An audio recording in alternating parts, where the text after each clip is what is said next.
from ABC's The Secret Millionaire. And there is something I haven't told you guys 100% about me. That is that I'm actually a very successful businessman. It's hard to believe, but before Jeff became a millionaire, he was $285,000 in debt. He worked endless hours and never saw his family. Then Jeff got his priorities right. He put his family first and cut back his hours by 50%. 8 months later, he was debt-free. Within 18 months, he created a multi-million-dollar internet company. Jeff is also the author of a new book entitled Internet Millionaire, Your Blueprint to Succeed. Jeff, welcome to the 700 Club. Thank you. Thank you so much for having me. Good to see you. Thank you. Secret Millionaire. Wouldn't we all love to have that title? I don't know. Maybe. I know. Well, you know, that brings me to a point. A lot of us, when we think about being a millionaire, we think money is the healing balm to all of our problems, right? Yeah. And we say, if we just were a millionaire, if I just had this, then I wouldn't have any challenges in life. Well, there's a season, you know, when you kind of had the American dream, but yet you had a lot of challenges. Let's take me back to that time. Well, it wasn't, boy, just 4 years ago or so, 5 years ago, that I was in a really hard situation. I was deep in debt. I was working long, endless hours. Didn't get to see my wife, didn't get to see my kids. And it was really a stressful time for me. And there was a moment where I thought things couldn't get any worse. And that's when I got a phone call from my wife, which is the type of phone call you don't want to get. Yeah. And she was about 9 months pregnant with our third boy, James. And, you know, we're excited, anticipated, because I already had 2 sons, and excited about bringing James into the world. And she was just bawling on the other end of the line.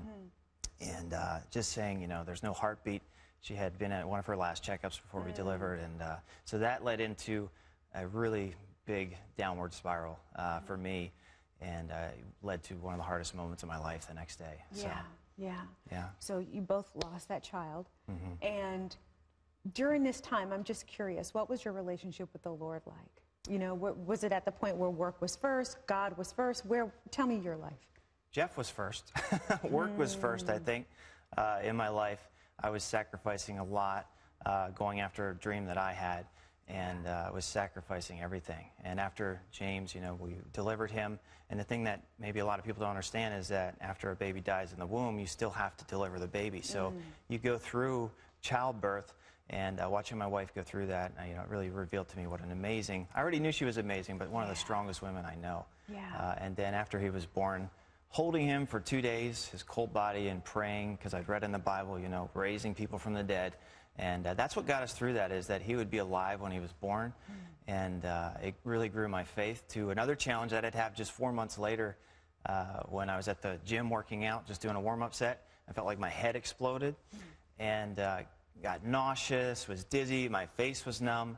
And came home, and my wife's like, you need to go to the doctor. So went to the doctor, and gave me a CAT scan, emergency room immediately, CAT scan. I went to my office. And I get a phone call from this doctor saying, you need to rush back here now. You've had a major stroke. And I was like, wow, because I was 34 years old. I was in shape, ate pretty healthy, but I was very stressed out. So it was a hard time in my life. But before I left to go back to the hospital, I had 2 people in my office pray over me, Phil and Serban.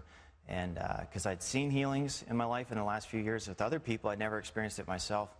And they prayed over me. And I didn't feel anything then, but as I'm driving to the hospital, I felt something hit me, and I was like, wow, I was just healed. But I still had to show up at the hospital, the same one we just lost our son at just a few months earlier. But this time, I've got the gown on, I've got the IV in my arm, I'm the one going in for tests. Went through a day of tests overnight. They came back, they said, we don't know what to tell you, but it's gone. The blockage you had, all the arteries, the event that happened in your head is no longer there. Wow. So that was amazing. Truly amazing, truly a miracle. So obviously you saw the provision and the miracle working power of God in your life during this season. So what was it that all of a sudden changed your paradigm? Because, you know, from what I know, if I could sum up your life, you're a successful businessman, but deep in debt. You just had a third baby who went on to be with the Lord. Stroke at the age of 34. You know, heals you, not necessarily your son, or heals your son in heaven. How about that? Amen. But then it gets to the point where, do you kind of look at your life and you say, okay, Lord, what are you trying to tell me? You think you'd get to a point where you're like, something's got to change. Yeah. But I still went on and was just, because there were so many clients we were serving, but there was a moment I came home from work And I remember looking at the dinner table and just not knowing how I was going to be able to put food on the table for my family. And I dropped to my knees and I just said, Lord, I can't do this. I don't know what I'm doing. And that was a really big moment for me, just giving it over to him.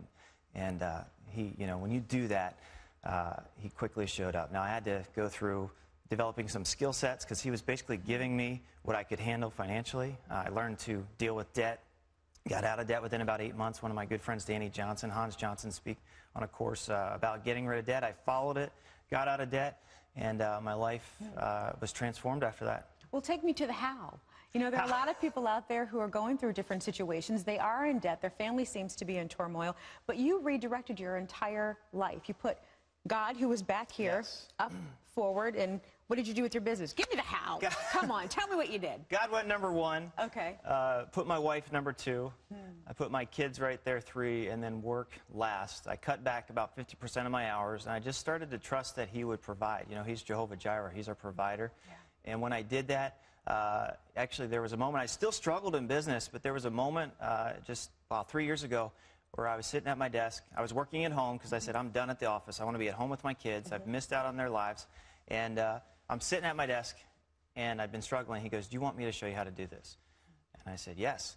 So I'm glad I was listening. I wrote down something, and that's what I've been using in business now for years. First month created about $36,000 in revenue, and it's gone on to create millions of dollars, be on ABC's Secret Millionaire, and that's all in just a few years. So that's what I put in the book, was that exact thing that he gave me. So. Amazing. So you put things back in God's order, in God's perspective, put him at the head, and God blessed you. And so you have become that secret millionaire. Yeah. So, shh, don't tell anybody. All right, really quick, we can't have you leave without talking about the show. So tell us a little bit about this program, The Secret Millionaire. Well, it's an amazing show. You know, they show up at your house. They spend a day with you, with your kids and your family. My wife had a date, but then you get in a cab, and they say, as soon as that door closes, we're not talking to you. So door closes, you don't know where you're going, you don't know, you know you're going to be living on welfare wages in an impoverished area. And we drove past the San Antonio airport, you know, right near my house, and I said, I guess I'm in San Antonio. So I had no idea where I was going. They drove me to the west side of San Antonio where I'd never been. And yeah, from there you go and you serve in 3 organizations, and they think you're just doing a documentary on volunteering on their organizations. And I served there. I helped at Habitat for Safe Seniors. I helped at Team Ability, which helps multiple disability children, and the Advocates for Social Services, helping inner city boxing, keeping kids out of gangs. Anyway, at the end of the week, I say, hey, guess what? I'm a millionaire. And you have to say that. It's a weird thing for me to say, but you know, you basically reveal who you are, and then you give a financial donation, and people get kind of rocked. Yeah. Okay, all the things that you've learned a lot in life. Yes. What's the main thing that you want to share with our viewers in terms of what God has ministered to you about? Just keeping God first in everything that you do. You know, when you wake up, seek him first. Pray, say, God, this is your day. Let your will be done. Walking through the Lord's Prayer like I do with my kids every day, and just submit to him and let him guide you, and get out of your own way. Come on, brother. Good words, Jeff. Thank you so much for being here. The great millionaire tips, if you want them, which I'm sure we all want, is in Jeff's book called The Internet Millionaire. It is also called Your Blueprint to Succeed. It's available nationwide wherever books are sold. You can always log on to CBN.com and find some information on his book as well. Also, you can watch Secret Millionaire on ABC Sunday nights at 8 p.m. Eastern Standard Time. Shh. It's a secret, the whole millionaire thing. Just kidding. All right, thank you. Thank you again, Jeff. I appreciate you, Pat. Over to you.